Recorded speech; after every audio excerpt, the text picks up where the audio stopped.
Is the episode starting now? Well, you always ask that question. Remember, the film is already going. Anyways, I'm Shari. Trying to be out of the box. and I'm Rachel. And this is So Tell Me This podcast. Why are you so mad about it? Because Try it again.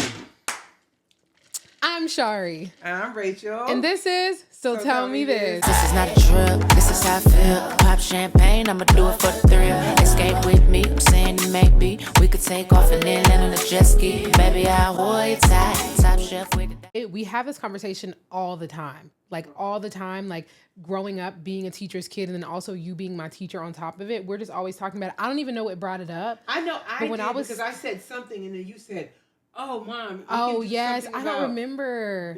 I don't remember. So I was just trying to make a connection to segue. But I guess because people are always asking about, people always just are wondering about our relationship and like boundaries and stuff. And I think me being your student was like the ultimate like test or something. Okay, because that's kind of how I think of it boundary. too. But it was easy though, Mom. It really was. It was so really was. easy. Well, here's what's interesting. And fun. You weren't the first. It was fun. You know, as a reminder, I have an older daughter. She was my very first. My girl that I'm seeing her Sydney, before Shari. And so Sydney was a senior. And it was so funny because I didn't think she would want me as her teacher because I'm her mom. Rewind it back. What? We were in Huntsville. We're at that memorial service. And you're like, I have some news for you guys. And we were getting excited thinking you were going to say we're moving back to Huntsville because we were in Huntsville. All your Huntsville friends are around. Do you remember? I thought I did it at home when I got back from Cincinnati. No, we were at Madison Mission. We were in the audition, the auditorium. You, Auntie Shirley, and Auntie Keisha, we're standing in the back by the door. It's summertime. We're feeling good. You're like, I have good news. Auntie Keisha's smiling. Auntie Shirley's smiling. And me and Sydney were like, this is it. Like, we're going to move back to Huntsville. And you said, I'm teaching at your high school. And we said, smile just fading away slowly. So it started off with us not even wanting that. Like, you told us that. We were like, why would you even teach at our school? Like, we don't want. And so we know what reasons young people have, but what were y'all reasons for not wanting me to teach at your school? That's actually the funny part because me and Sydney were never like, we weren't even like shady like that. Like, it wasn't like we were going to school to be different people that we didn't want our moms to see. We just wanted, I think, to have our just own separate stuff. Like, you don't want to, even if you're not planning on doing something, you sometimes just want to be amongst your peers and not amongst your parent. And it just felt like in our head, the place, it just felt like in our head, like the place your that we own safe space of no parents. You were infiltrating our safe space. But here's what's interesting. So just to give them a little context, this was a year after we had moved because I did that first year in a different district. I only taught in that other district could it be? Because for 1 year. You might have your dates wrong. But no, you're right. Because that was when it was going to be Sydney's junior year. And it was going to be your 8th grade year in middle school. So you weren't going to be at my school yet, but eventually you were going to be. Which speaks to why we thought we were moving back because we had only been in Georgia for a year. We're like, oh great, we're going to move back, and then you hit us with the kablow. They were building this building right outside of our subdivision. I'm like, well, wonder what's that? Do more research, find out it's a high school. You have got to be kidding me. Yeah. And I'm ready to leave the school where I'm at. And it was perfect. It was right next to our neighborhood. But here's what was crazy. Just because I was at the school doesn't mean I had to teach Sydney. Right. But she specifically signed up for anatomy and physiology, and I was the only one that taught it. Yeah. So low key. And back then she didn't tell me. She didn't want to tell me that she wanted to be in my class. Yeah. And so I'm like, oh, yeah. Like, or just like, I don't want to give mom the benefit of the doubt kind of thing. And I ended up teaching her, and it was so funny, like, never announced it. If you knew, you knew. Like, it wasn't anything I had to announce. And the only thing I was ever concerned about, I was just like, is she going to call me mom by accident? Like, in front of everyone. And she never did, or she I did think it one time she did it. I had never She said, it. Mom. And then I said, what? She was like, oh, I'm sorry. What? But I think, crazy? Like, it just caught me off guard in that setting. Right. But when I had her, it was so funny, just like when I had you. But when I had her, it took quite a bit. Only her close friends really knew that I was her mom. Yeah. It took the rest of them quite a bit of time. And I remember the ones who found out were just like sitting in class like, man. Wow, they couldn't believe. Like, looking at me, looking at her. Like as if like they had been fooled or something or tricked. Right. And then Go ahead. I was going to say it works out because you really do treat your students. That's what I was going to say. Like if there was a huge difference in how you treat your children versus your students, maybe there would be an issue, but it's so similar. Yeah, like, I did. I treated my students like I treat my own children. Because in my standards. mind, I want the best for you just like I want the best for my kids. So it was so seamless for me. Like the same way I get on to y'all is the way I get on to them. The only thing I was worried about, and I don't think I would have done it, but like, if I feel like you kind of getting smart or snippy, like, am I going to have to handle it? But by that point in my educational career, I had learned to where not everything needs an audience. Yes. When I first started teaching, I was at a school where it's like you had to hold your own. You had to make some examples every day. And so I'm like, that's tiring. You get tired of having to feel like you're battling. And so from then it's like, step into my office, which was really right outside my classroom, so I can talk. But by the time Shari came along 3 years later, I became an expert at teaching my kids. But I will say this. Because you didn't have no huge problem with Sydney, but was like the dynamics were different with you. With Sydney, she had one good friend in there. Yes. With her, she brought her and the rest of her little dance friends. It was like half the class seemed like it was my friends from dance. And there was a set of sisters in there. And those sisters had boyfriends in there. Yes. And those sisters were dancers. Yes. So there was 50 different dynamics going on. And two of those girls in there that were not dancers, well, one was, were kind of like your low-key best friend because when we first moved. Had been to my house. Had been to your house. Yeah. So you want to talk about me going into there like, ooh, I gotta set some boundaries. Wrangle. Lot to wrangle. Yes. And it's kind of like that pressure of like, I never wanted to put Shari in a situation where it kind of gets uncomfortable with her friends because your mom said this and da. But for the most part, aside from those people we just named, a lot of people did not know that I was her mom. And sure enough, halfway through, what's that boy's name? It was one of Jalen found out. You just never met somebody who wanted to have a moment so bad. Yes. And you just never met a class who paid him absolute Speak to the moment, dust. how it happened. The funny thing is, it's interesting when somebody's trying to have a moment and nobody's giving it to them. Nobody was having the reaction that he wanted. Nobody was how did he up in find arms out? like he was. 90% of the class, I would say, knew. It's because, how did it happen? We were playing a game. I thought it was like y'all were either coming back from lunch or on your way to lunch. I want to say maybe it was something like that, and I don't know how he found out, but he just started saying it out loud. And he came in, he's like, "That's her daughter. Did y'all know Miss Rogers is Shari's mom?" And this is the class. Crickets. Insert crickets. No one cared. Because like I said, a lot of the class was people I knew who had already knew that she was my mom. And we honestly, it was one of those situations where everything just kind of worked out perfectly because nobody ever gave weird. Yes. Nobody ever gave weird. It was totally natural. It was. So he wanted to have this moment so bad, and everybody was like, so? Like, and let me just say this. And I can say it now because it's been, 8 years? Shari was one of the best students I've ever had. Oh my God. You're so silly. She was. And it wasn't just because she was my child. Because for some reason or other, I could separate it. Because I'm all about principles. Like, you do what you're supposed to do. Don't get me wrong. Those are my children. But I'm about principles. That's what grounds me. Yeah, no, because let me speak to that real quick. Okay. Because I feel like a lot of people I feel like that's like a trope that people think of. Like when your parent is your teacher, like, oh, so they're going to give you the best grades and da-da-da-da. And this is why I'm like, I have to remember that not everybody just knows exactly who we are. We are the most like, would be guilt-ridden in a second kind of people. Like we would let things bother us if we're not doing something the right way. Moral compass is high, like just feeling a type of way. Sometimes. Like, yes, it's like ethically, I just cannot do it. Like right. So it would never even give that. But also, it's like that's a slap in the face to me because I did well in school. Yeah. Okay, so this is what helped. Shari came in with great grades, doing well, having the respect of her peers. That helped a lot. That knew what type of student she was, that she was serious about her work. And so, I would see her grades, so I knew what she was capable of. But I mean, like, I don't care. Like, I taught her for forensic science. I don't care what project I gave them. Shari's was flawless. Especially if it was something that required the arts. There were times, y'all, I'm not lying to you. Teachers do this. Like, you have exemplars where you hold it up and you're like, this is what you want yours to look like. There was a few times. The flip books. Or whatever it was. The forensic science and units. You didn't use it. You wanted to, but you didn't. I wanted to use it so bad because it was just so perfect. It was neat. And I know everybody's is not going to be as neat, but you followed all the instructions. And I said, no, Rachel, if you do this, it's going to look as if you're only highlighting her because that's your child. It's not worth I respected it. Yeah. It's not worth the fallout. But let me just tell y'all something. Having Shari as a student, when I tell y'all she kept me on my toes, not in a bad way. Like when I gave an assignment, Shari took the assignment to heart. She's doing it 9 times out of 10. She probably was a little ahead.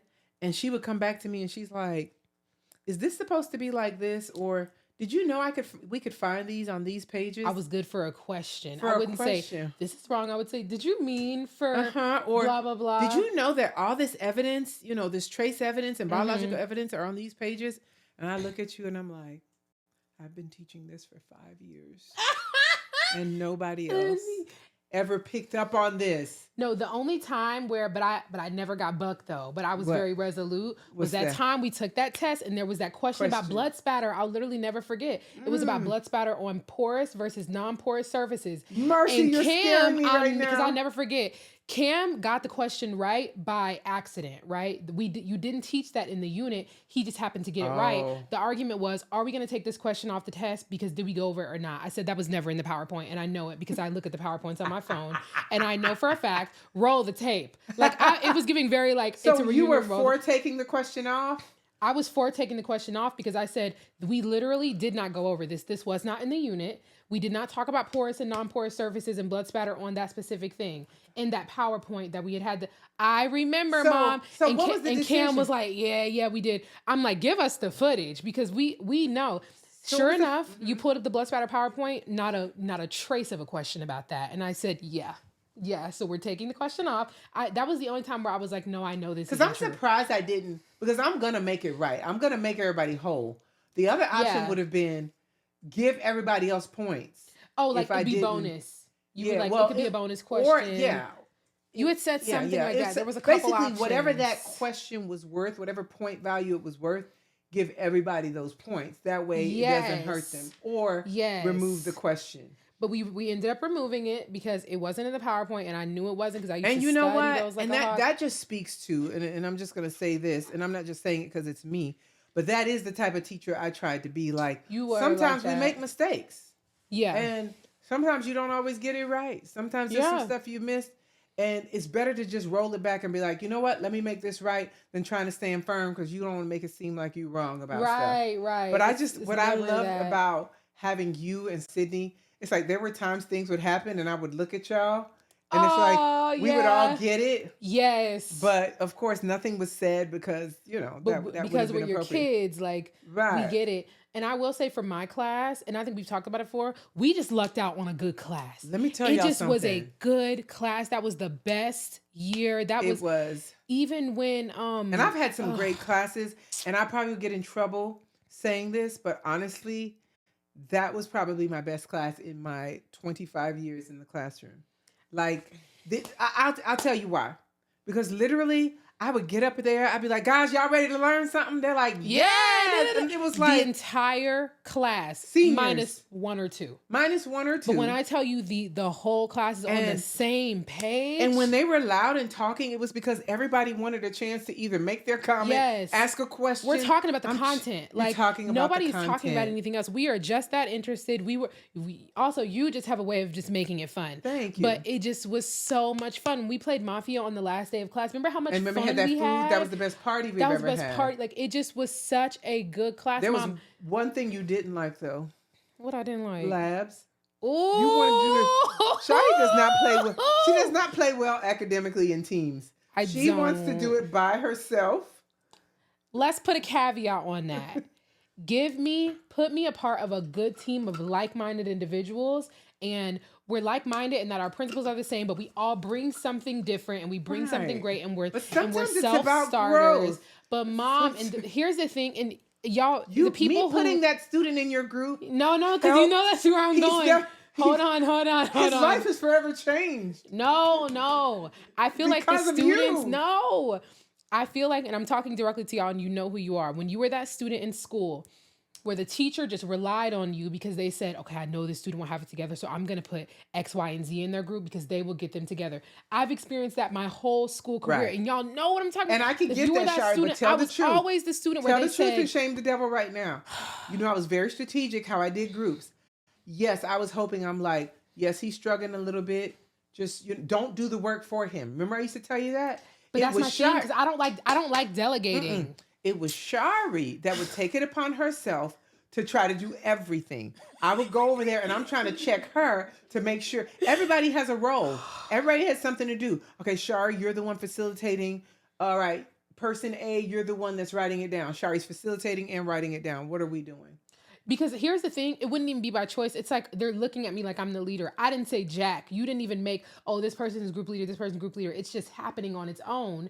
And throughout school, that's always happening. I'm like, I don't want to be in groups anymore. But you know I would do roles and have y'all swap out roles. Sometimes it wouldn't always get swapped. Or whoever's the leader is like, shouldn't be. Yes. So then I'm like, well, the project got to get done. The project got to get done at the end of the day. So it's like, look, because we not getting off, so it just ended up every single year. I'm like, I'm so sad. If you put me on a good team, yes, I play well with others. It's great. If you put me on a team where everybody's just looking at me, it was 4 of y'all though. So he was your main partner. He was always my partner. Right, meaning like sometimes he always was. I'm saying, he was so. I'm saying sometimes y'all were in a group of 4. He was the sweetest. Okay. Shout out him. He was this big football player, but like a teddy bear. Oh my gosh, like you just never met a sweet person. Would do anything in your for life. Shari. I want to say at some point he seemed like he was trying to come to your defense. He would do anything. That's the thing. Like you really never met a nicer person. So you're genuinely. welcome. That's how he was. You're welcome. But he could not be on my team. He couldn't because he just. I can't like have some like I have to watch over you. Like I need to be able to trust. You know how I am. Like I gotta be able to trust somebody to do something. That was my attempt in trying to build your capacity. And hoping with building your capacity, you could scaffold it for him, you know, as I provided those supports. And then I didn't want to scaffold for anybody, and that was the problem. And you know what, to this day, you don't want to scaffold. I don't want to scaffold. I just want to be around people who are like commenting, like I can trust. You know, I always reference that Beyonce quote, like she's like, I can't trust them. They don't know what they're doing. Like that's how I be feeling. So I got to be able to trust, like, you're good, we're all good, and we're all up here. Boom, let's get to work. So let's dig deeper. Mom!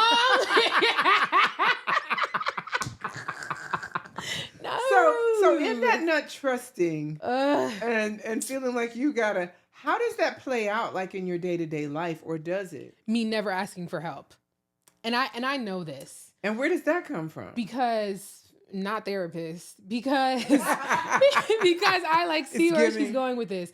And I was thinking about this earlier because there was something I asked for help for the other day, and I said, wow, this is a new feeling. And I'm like, that should show me right there that I don't ask for help often because it was feeling unfamiliar, very unfamiliar. Unless it's you, but I ask you for help because I trust you. You're the most competent person that I know. I'm like, if I put mom on it, she's got it. And when we're a team, we are like so unstoppable because, you know, whatever. But I don't feel that way with a lot of people. I don't feel like I can just trust somebody to do something and it's going to be okay. It always ends up me being like, Shari, you should have just done it. You should have just done it yourself. So here's my next why. I'm doing the 5 why strategy with you. So the third I'm over why, you. So the third why is, why do you think you're untrusting, or do you feel like you're untrusting? That's a really good question, honestly. I don't even know if I have an answer for you. It's like, because I don't want it to be a thing of like, oh, my standards are just so high. Like a lot of people have different standards. I have an idea. It's like if I'm completing something for myself, if I have an idea of how I want it to go, I know how to make that happen. And I got you. I'll be honest, on me, like I'm not like the best delegator. I was just about to say people. That. That's you don't not want my to take strength. the time to delegate. Yeah, that is not my strength. My strength is like doing, but I am weak when it comes to delegating and getting somebody to do something and giving short. You know how I get when I'm like giving instructions, I'm like, patience is running real thin. I'm getting short. I'm getting dry. That is a weakness of mine for sure. I'm not good at that. But you know, you're good at, like, I'm thinking about those Thanksgivings and Christmases where I've started cooking. You know, we do it to where everybody cooks their part. Guess why? And Guess why? Why? Because it's me and you doing it. What I just say. But everybody cooks their part. But like, let's say I've started my part and I'm like, Shari, I got the chicken or I got this in the oven. And you're like, boom, got it. But like, if I'm MIA for a minute, you can be like, LJ such and such, Jimbo, your turkey, da da da da da. Oh, no, that's kind of true. You know that what I'm is saying? true. But also, it's still just a little bit of like me making it kind of happen. Does it ever make you tired? Like when you feel like you got to have everything on your shoulders? Yes. Very. This sounds like it's time for a question from the therapist. What, Yanni? Oh, I just felt that in my spirit. Turns into this. I love it though. It's good. Off camera one too. day it'll be my turn. Right. Okay, two things. One, because of Shari's like brain patterns. Brain patterns. I love it. Because of the way that your brain works, I'll say. Okay. Like you operate based on trend, right? Okay. Based on patterns. So what you've shown Patterns. me historically, you know, like that will help to dictate what I could trust. Because that kind of helps with your control. It does. My pattern Ooh. recognition is like keen. That's true. It's very keen. That's good. Which is why I be that's spot thinking that on. thing. That actually just helped me understand her a little bit. Even though you've told me about patterns, but like that really, really makes a lot of sense. Patterns run deep with me. And I'm the one consistent person in your life. Like, yes, I know your pattern. That's like everything. Remember I told you I taught myself fully calculus off of recognizing the pattern. Didn't know one formula. Knew all the patterns though, and can do it just based off of that. So it's like that's how everything kind of runs for me. So Patterns. it's like if I automatically know like can't trust this person and can't do da da da and can't no, I'd rather just go and do, even though I can recognize it's like not the most effective. Like I've told Go ahead. No, go ahead. 'Cause I'm gonna ask you something. Because I've told you that my therapist has told me before, when you like don't address things or like let things be uncomfortable for a second, you're denying the other person a chance to be able to grow. Just because you keep on moving or you don't say something or you take over and do something instead of letting the other person. So I can recognize that it's not the most effective, but it's kind of like when we're in the thick of it, I would just rather step in. I don't know. When you're in the thick of what? Like something going on, like group project. That's on a smaller scale though, of course. But it's like, we got to get this done. I'm going to get this A one way or another. I'm going to go ahead and... That's manipulating the process? To make sure you have control over the outcome. You think so?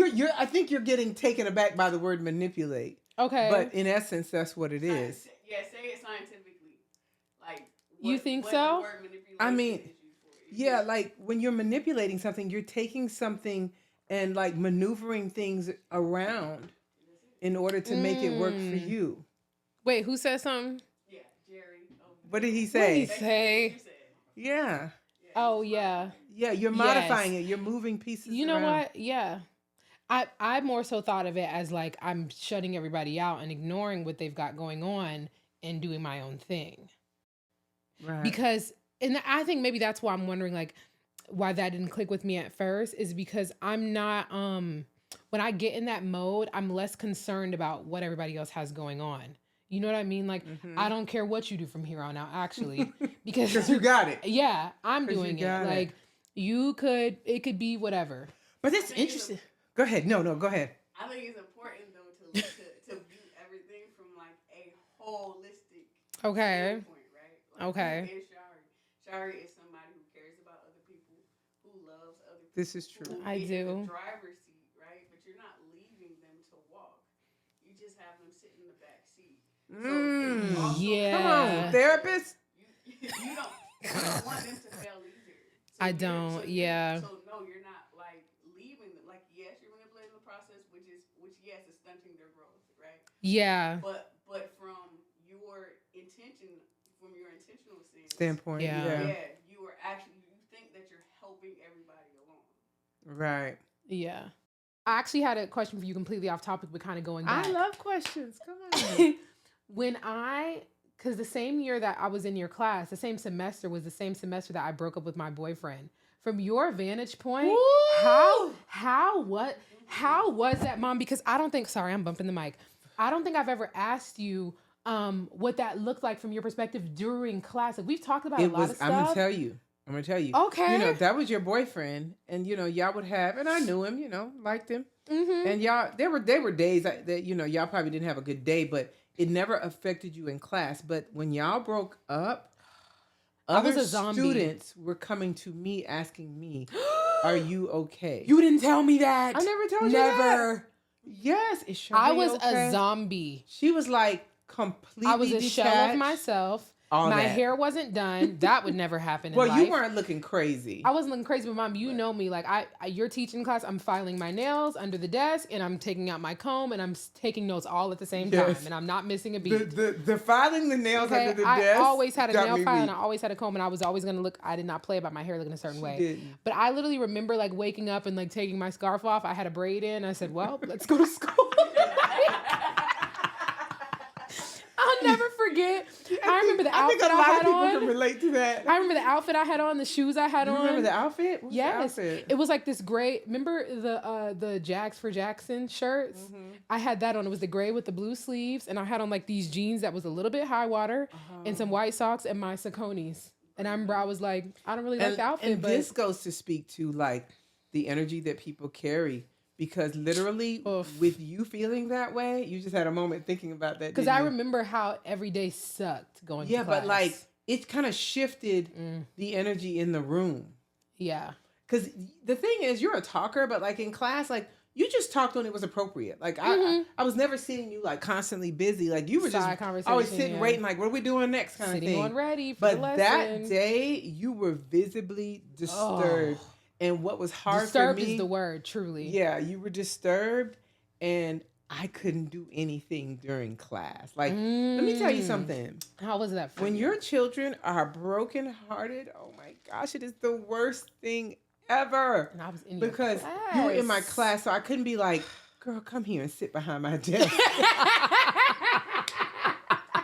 Let me put a blanket over your shoulder. Lay you your want a head on the blanket? desk. Come here, come Lay on your my head shoulder. on my shoulder, Like, I right. couldn't do none of the couldn't do things. anything. Of course, when we got home, Yeah. it's...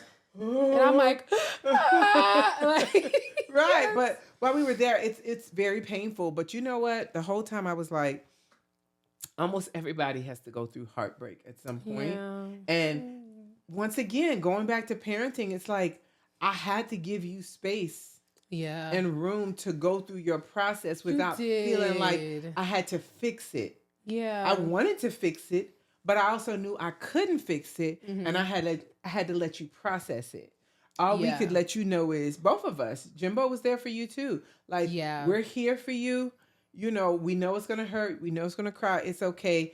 Get it out. I don't believe in the whole trying to hurry up and patch things up for people.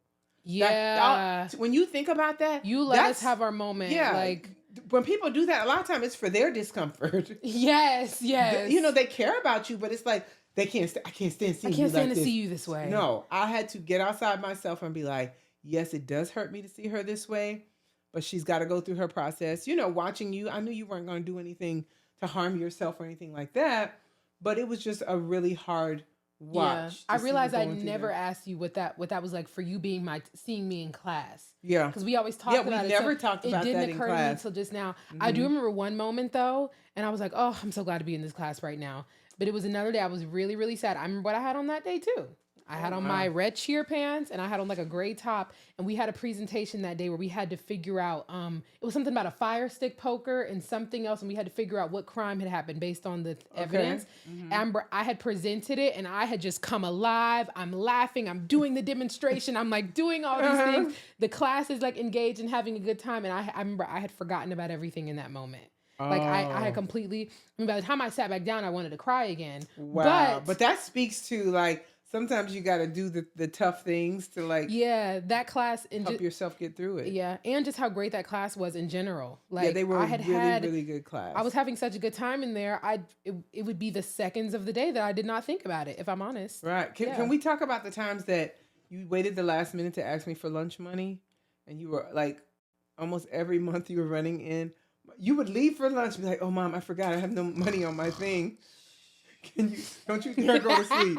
And I'm like, Shari, I told you supposed to ask me But no, earlier. I will say, because that's another thing about like when your mom works at your school, or it was so convenient. It was so convenient. So when you get used to the convenience, you end up like you don't prioritize it in the same way, because I knew when in doubt, I'm like, You take it for I could go. granted. You sure do take it for granted. But there just was so many, like, it was fun. Can you speak to fun. being a child of a teacher, the whole after school stuff, and man, and even like when I would have things and food and all the being a child of a teacher, you just see the world different. You just truly do. In what like, ways? There's just, well, first of all, when it comes to just like understanding teachers, for example, when you don't have a parent that's a teacher and you're in a Walmart and you see a teacher, you feel like you've seen a wild animal outside of a zoo.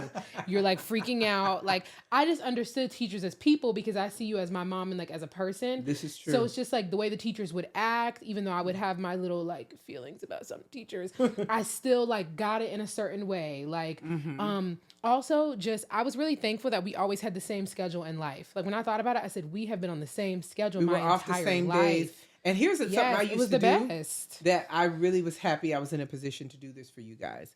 I would give them tips on how to deal with their teachers. Like, I was never one of those parents that, first of all, it could get sticky. You know, you're in the same school with other teachers that are teaching your kids. And so you want to talk about boundaries. I was never one that was, banging their doors down like, my child got a C on this. And why did you? I didn't do that. Ever. I wanted to teach them, empower them to navigate their own education.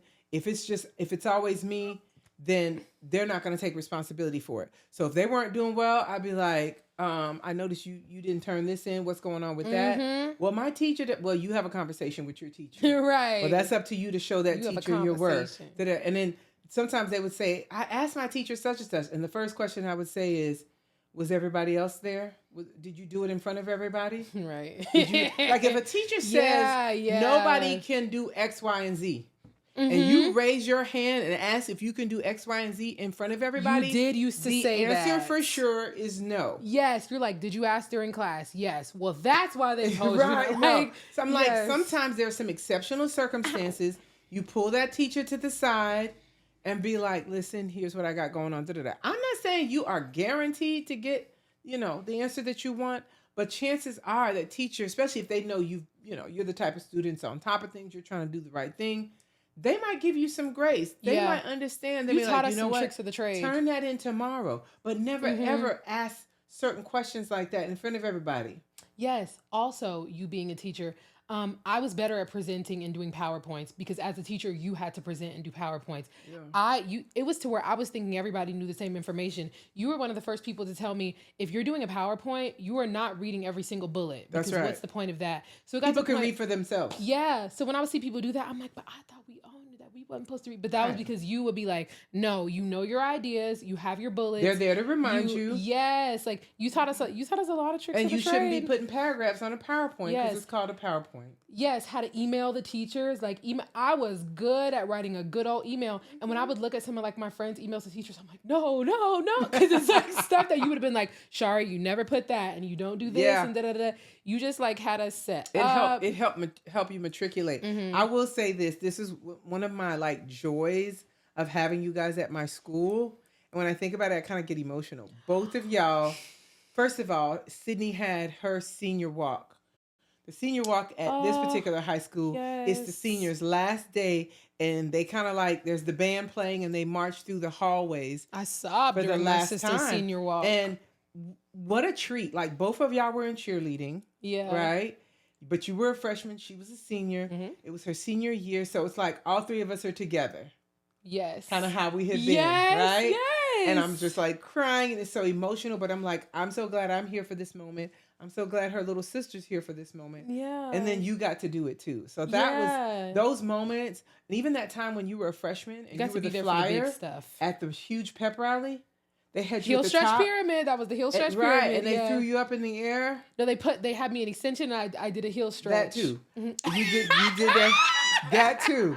Because remember that time during practice, they threw you up in the air and you fell on your back. I fell right out of the air. And they immediately started running. Because that's a rule in cheerleading. Somebody falls, you just start running. Because you know you have laps when somebody falls. Wait. We're going to start running, not 10 to the one that fell? Well, it just was like, it's just kind of like, She fell, bye. I fell. They were like, oh, and they just all started running because you just know. But you know what? She's lucky that I didn't hear the rest of it till after I got home. Because Bakken was scared. Because she came to me, the teacher who was the sponsor, she was like, oh, I loved her. Miss That was Rogers, my girl. I just want to tell you, Shari's fine. Shari was standing right there. But during practice, she fell on her back. And you fell in the grass, right? Yeah. But it knocked the air right out of me. And then once you started telling me how far up you were and what happened, I was like... You said, I didn't know all that because Coach Bakken was scared that you were going to take me off the team. She told me, she was like, I thought Let me tell you something. Let me tell you something right here, right now. Let me tell you something. One thing about this Shari, there were times I know what her face looks like when she is really upset about something or she's about to cry or something just happened. And I'll never forget that one time. Gymnastics? Huh? Gymnastics when you were picking me up? No, this is why we were in school. I was checking you out. I don't know if it was alumni weekend or what, but we were leaving. It was an argument with my boyfriend at the time. Right, but I didn't know. Yeah. And so we're getting ready to leave, and your face is looking a type of way. Twisted. It's twisted. Wrecked. Wrecked. Gutted and rotted. Gutted and rotted. Yes. Everything she just said. And I'm looking at her face, like I'm trying to read her. And then we're about to walk out the door. I said, hold on. Is this something we need to handle before we leave? Yeah, I was going to say, because let me just tell you something about her. She's very much before we leave, who do I need to talk to? Who do I need to talk to? Yeah. She's like, because we can go back in. We can go back inside. Who do I need to check? Because that happened. That's what you were talking about. Gymnastics. It also happened with gymnastics. Yeah. You were younger then. Mm-hmm. We were still in Huntsville, where you walked out and you look like you're about to burst out crying. And sure enough, as more I talked to you, the reason was so simple. But still, you bursted out. I felt like I wasn't doing that good in gymnastics that day. But honey, I said, did somebody? That's the kind of What kid you said I was. You were? I just felt like I didn't do that good that day, so I cried. You always been so hard on yourself. Yeah. But I just remember thinking to myself, like, did somebody just do something to you in there? Because I'm in there watching you. Because I would say, Mom, but I was like, you're like, well, I want to clear it up before we leave. Before I drive off. I need to know who I need to regulate. Yes, oh my God. And so, you would usually start crying and being so hard. Let me ask you that question. Because that's important for me to know as a mom. What question? Why are you so hard on yourself? Where did that come from? And was I the one that planted that seed? You're exactly like that too. We are both like that.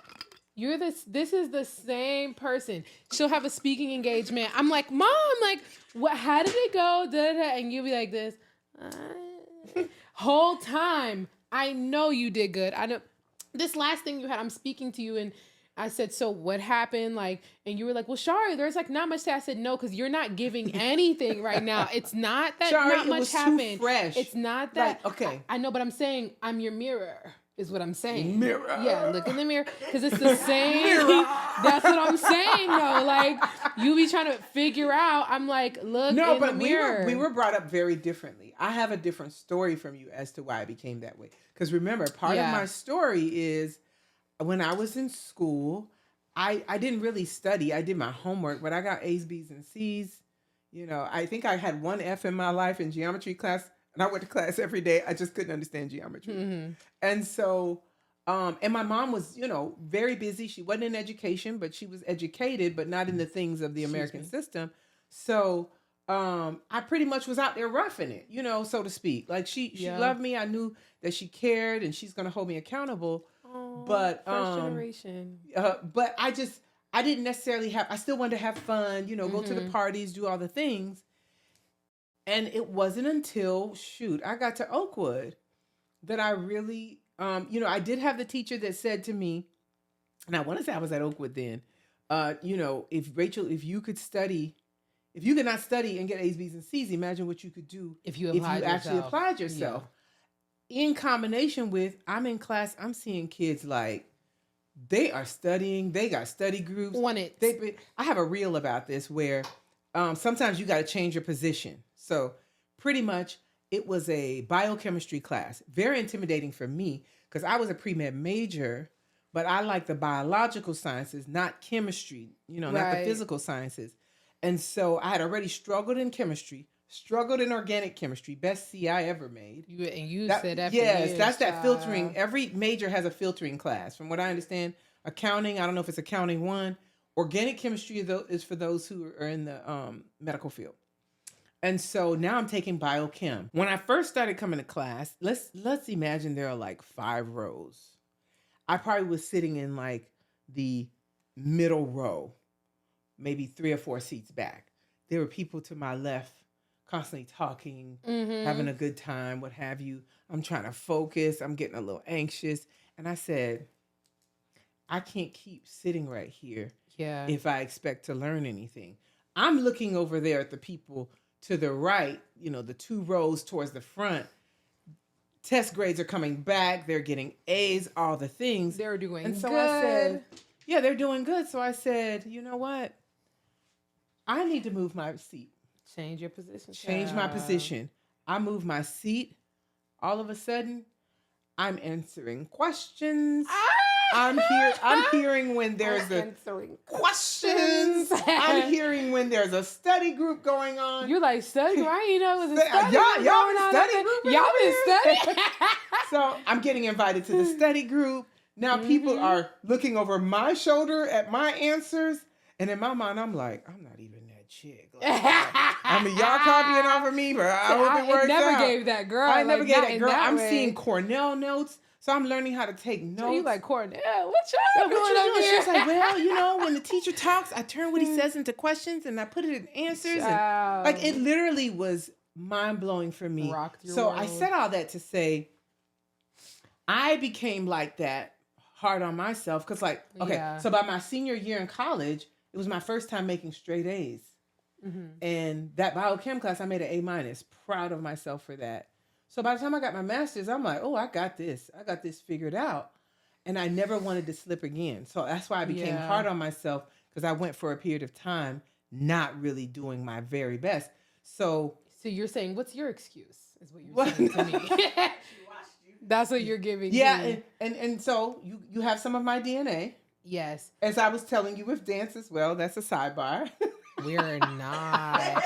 Because literally Sorry, yesterday I told you, but why would you even bring that up? Because yesterday I told you, I said, I'm not having that conversation with you anymore. You just admitted that I gave you the DNA for that, but I didn't give you some DNA for dance. I didn't say that. This is all I'm going to say, and I'm done with it. That. Shari is a professional dancer, and she's a very good dancer. She is a trained dancer, technique and everything. I've never been trained. I don't know technique. But what I will say is, from the time I was very little, I was always dancing. I always knew the latest dances. People knew me for dancing. Even in my adulthood, you know, Eric, Didi, we need you at the party because we know you're going to be dancing.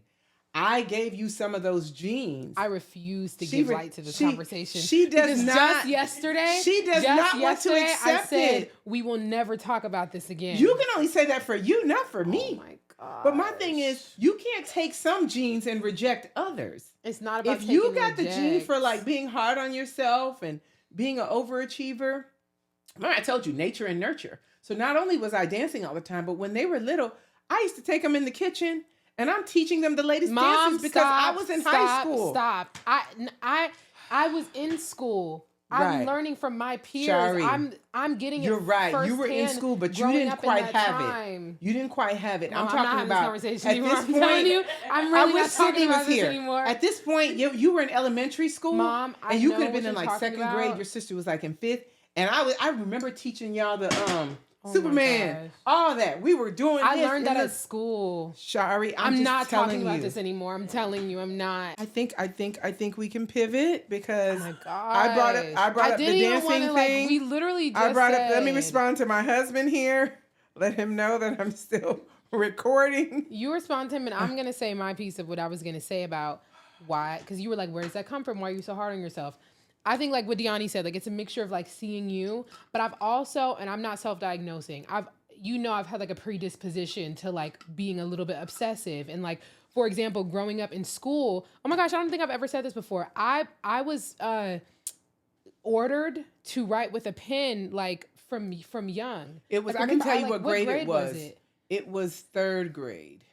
Because second grade, that you started because your second grade teacher said she wasn't going to give in to that. Yes. And I'm like, you're talking about you're not going to give in. I'm tell not them like what joking. it was. I'm like struggling. Tell them what you were doing. So I used to, when I would write, I would just get really obsessive about like how the letters were supposed to look. And if they looked the least bit off, I would erase up into making a hole. It wasn't just your simple, because somebody could hear this and say, oh, that's so simple. No, I'm putting a hole in the paper and I'm holding up the entire class. Here are some of the things she was doing. she couldn't make a complete circle. Like if she was writing the word store, It the letter literally- O, she couldn't complete it I because wouldn't to close it. complete it, it would have to be perfect. Yes, because if it would overlap, I'm gonna lose. Because I will say on She's top gonna of keep it, erasing. Yeah. yes, on top of erasing, putting a hole in the paper, holding the class up, I'm also having a breakdown. Tears are streaming down my face. So when Miss Lovelace was like, "I'm not giving into Shari's games," and I think I remember She said that after when you went to third grade, and your third grade teacher would give you a pen, because I guess in elementary everybody has pencils Everybody to a writes certain with a pencil. grade. There is no so pen. Like Shari's the only third grader that has a pen, but the teacher was accommodating for her, and I appreciate that. But the big issue was during testing, she would take a while because she's trying to fill in the bubbles. And if it would get outside of the bubble, once again, and I don't think I've ever told you this, but when Miss Lovelace told you that, sorry, I'm not gonna get emotional about it. It's okay if you do. This is a safe space. I just don't want to right now, but because as a kid, I knew how serious that was. Like that wasn't like simple for me. Like it seemed as simple as like, oh, well, she's just erasing da-da-da-da. But I remember that it used to stress me out really, really bad. Like all the things about me when I was a kid that people would say Shari's quirks, they would stress me out so bad. So hearing that Miss Lovelace said that, I'm like, she doesn't even know. If I could change it in a second, I would. You would have. It was a missed opportunity for her to really help you at that level. The other thing that exacerbated your writing, was her first grade teacher. Yes, and that's what I want to say. To that. She took a predisposition that I already had and made it worse. Not tissue. But no, she took a predisposition I already had and made it worse because, like I said, I'm not trying to diagnose myself, but growing up and being more self-aware, I know that I'm neurodivergent. I don't know in what way, but I've known. Sorry. Okay. You don't have to apologize.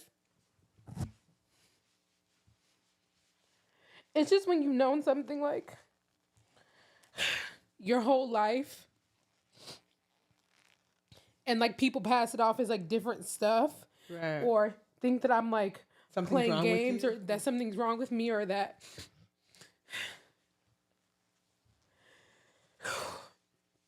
I'm just trying to make something difficult when I was really struggling.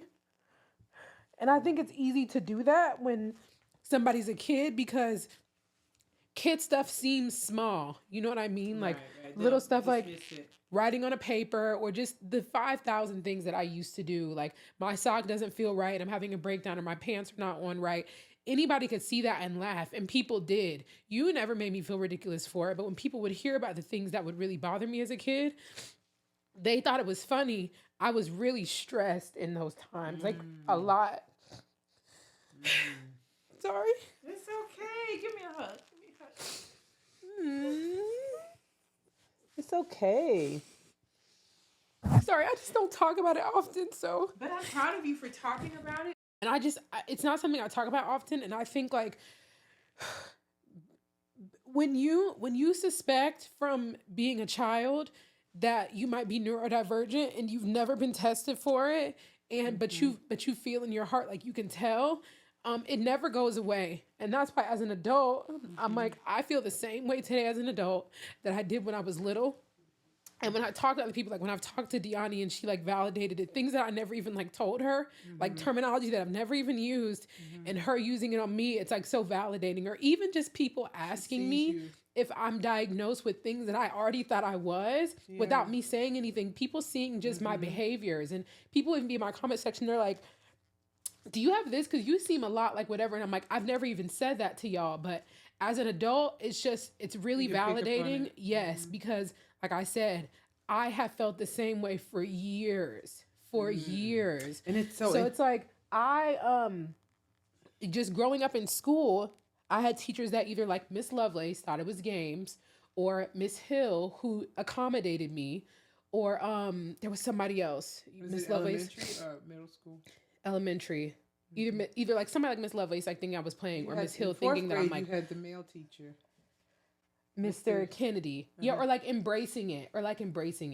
So it's just like that's what I was gonna say, or Miss Maston exacerbating it. So it was always just a different level. Like, wow, that was 4 different levels you just spoke to. Yes, like Mr. Mr. Kennedy, even though I would get in trouble in there, he really understood me and he like embraced me like how I was. Miss Lovelace thought I was on some games and I was struggling in her class. That was literally first and fourth grade. Yes. Formative I wasn't years. struggling with the content ever. It's just getting past all the little stuff that was making me just kind of like freak out a little bit during it. Miss Hill accommodated me. She's like, you can use this pen, and it really saved me a lot of strife. And Miss Maston, first grade, exacerbated it to the next level. Because everything had to be perfect.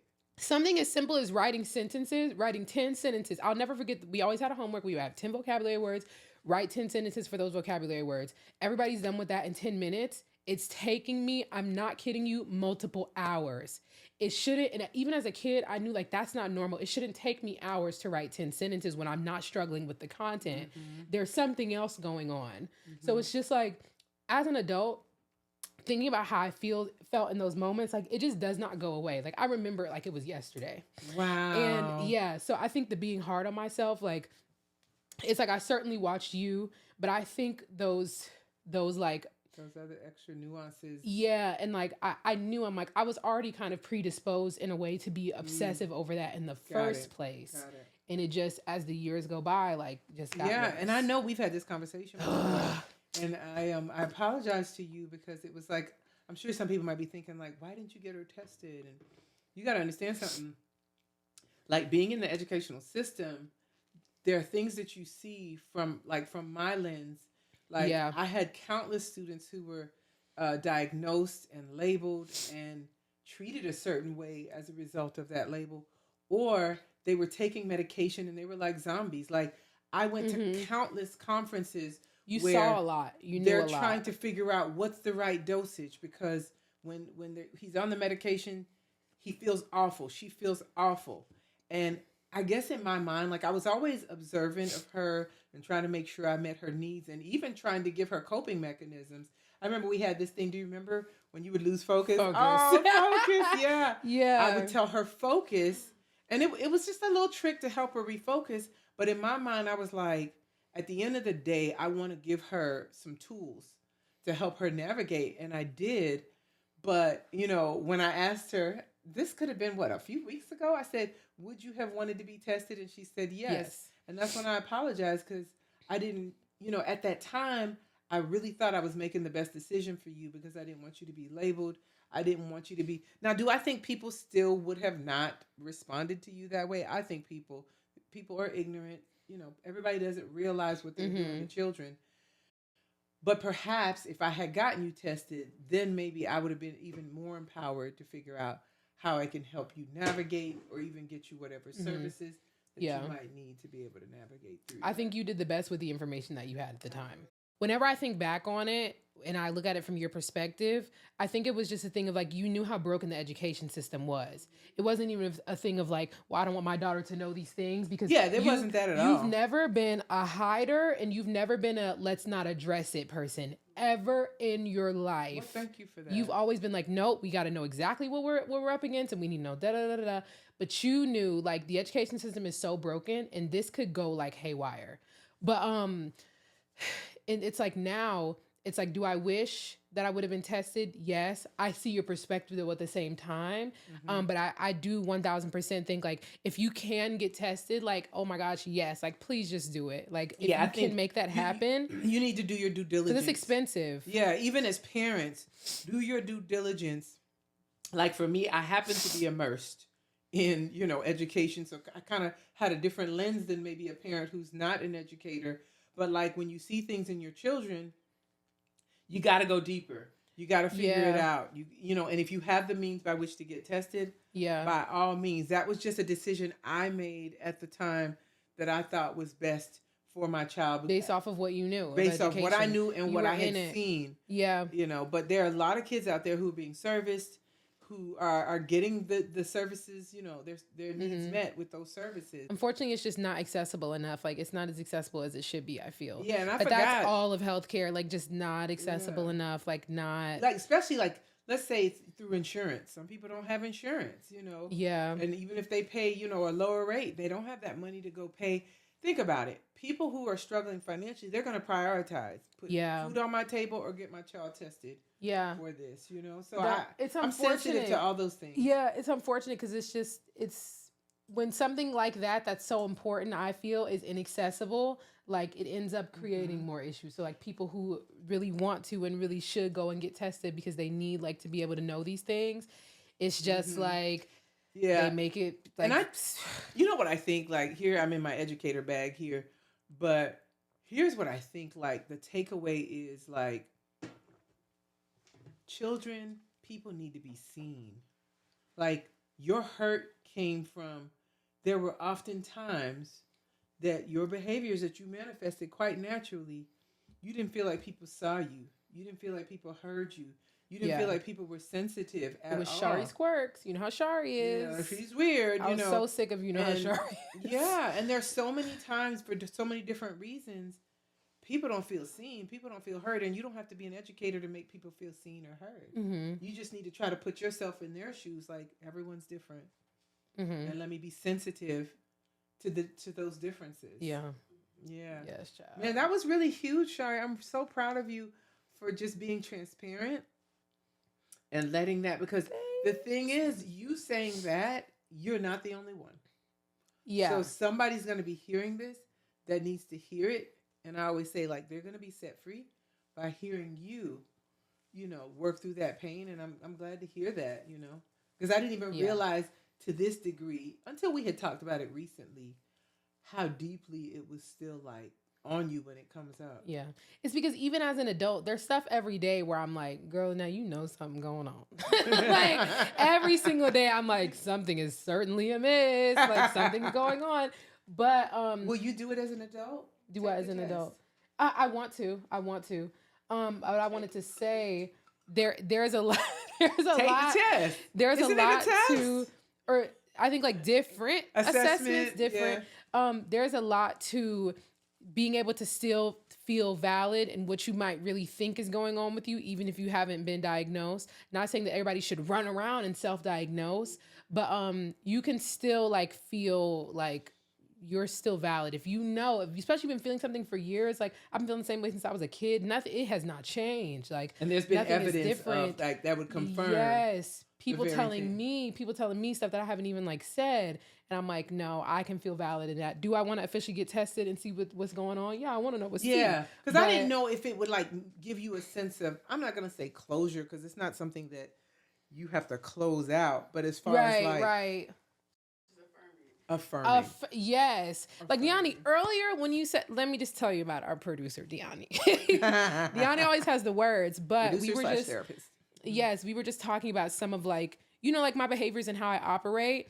And she used two words that I've used to describe myself, like in multiple situations I've talked to my mom about that I had never said to her before. So just her saying that was like almost affirming enough. Not that I don't want to like still be assessed, but it's like, oh, Can yes. you say what the 2 words were? I'm trying to remember. It was executive dysfunction and body doubling. And I'm like, yes. Like, so you can certainly still feel affirmed even if you haven't been, even if you haven't been officially diagnosed. Like, I think you can certainly feel affirmed in some ways. Yeah. And as your mom, nobody can tell you different. I want you to feel, you and your big old age of 26. Not my big age. I want you to feel affirmed, like even when it's not someone else. Like I want to know that you're finding healing in that space. Right. Mm-hmm. You know what I'm saying? To where it no longer becomes a thing of like people are just not seeing me, but like just empowered in. I know this is who I am. I know these, and here are some tools that I'm gonna use. Right. To function in whatever way is satisfactory for me. Yeah. Yeah. We have to wrap it up. This was good. Good. Did you know you be crying at the end of this?